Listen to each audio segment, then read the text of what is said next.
இங்க ஒரு குட்டி பொண்ணோட பர்த்டேக்கு அவங்க அப்பா ஒரு சிங்கக்குட்டியை கிஃப்டா கொடுக்குறாரு. அந்த ஃபேமிலியில எல்லாருக்கும் அந்த சிங்கக்குட்டியை ரொம்ப பிடிச்சிருக்கு. ஆனா அவளுக்கு எப்பவுமே குட்டி அனிமல் சுத்தமா பிடிக்காதுங்கிறதால எனக்கு இது பிடிக்கலன்னு போயிடுறான். அடுத்த நாள் அவ ஃப்ரெண்டோட திடீர்னு சண்டை போட்டதால சோகமா தனியா உட்காந்து அழுதுட்டு இருக்கிறான். அப்போ அந்த குட்டி லயன் அங்க வந்து அவளோட ஃபீலிங்க புரிஞ்சு அவளோட விரலை லிக் பண்ணி ஆறுதல் படுத்த ட்ரை பண்ணுது.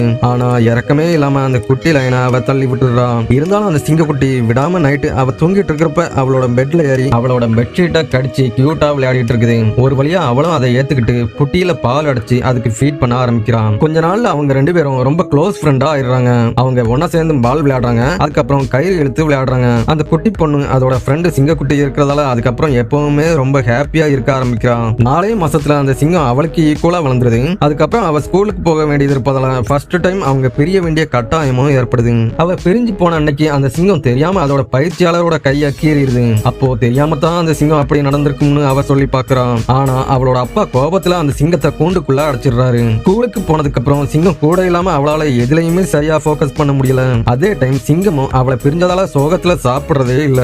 மத்த சிங்கங்கள் அதை அட்டாக் பண்ணாலும் கூட அதை எதிர்த்து சண்டை போட மாட்டேங்குது. அதனால இப்போ அதோட பாடி ஃபுல்லா இன்ஜுரி ஆகிடுது. இந்த நியூஸை கேள்விப்பட்டதும் அவ ஸ்கூல்ல இருந்து யாருக்கும் சொல்லாம வேகமா வீட்டுக்கு வந்துடுறான். வீட்டுக்கு வந்து அவ ஃபீட் பண்ண ஆரம்பிச்சதுக்கு அப்புறம் தான் அது சாப்பிடவே ஆரம்பிக்குது. அதை பார்த்தா அவளோட அப்பாவும் மனசு மாறி அதை கூண்டுல இருந்து திறந்து விட்டுறாரு. ஒரு வருஷத்துல அந்த சிங்கம் பெருசா மாறி வீட்டுல இருந்த எல்லாத்தையும் டேமேஜ் பண்ண ஆரம்பிக்குது. ஒரு நாள் அந்த குட்டி பொண்ணு கார்டன்ல நின்னுட்டு இருந்த டைம்ல சடனா அந்த சிங்கம் அவன் மேல அப்படியே பாஞ்சு விழுது. அதை பார்த்து அவளோட அம்மா ஒரு செகண்ட் பயத்துல பதறி போயிடுறாங்க. ஆனா அது சும்மா விளையாடத்தான் செஞ்சிருக்கும். அந்த குட்டி பொண்ணுக்கும் அந்த சிங்கத்தை பார்த்து எந்த பயமும் இல்ல. ஏன்னா அவ அதை முழுசா எப்பவும் நம்புவா. ஒரு நாள் சிங்கத்தை பாக்குறதுக்காக டூருக்கு வந்தவங்க அவளோட வீட்டுக்கு வர்றாங்க.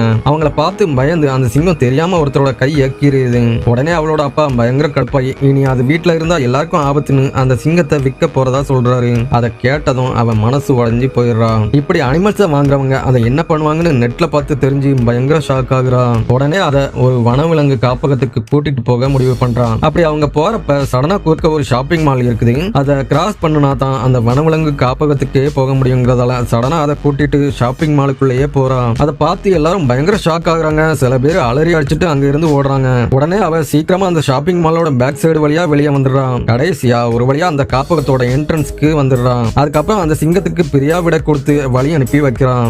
ஏன்னா இந்த காடு தான் அதோட உண்மையான வீடுன்னு அவளுக்கு தெரியும். உங்களுக்கு சிங்கம் பிடிக்குமா அல்லது சிங்கக்குட்டி பிடிக்குமான்னு மறக்காம கமெண்ட்ல சொல்லுங்க. அப்படியே ஸ்டோரி பிடிச்சிருந்தா சப்ஸ்கிரைபும் பண்ணிருங்க.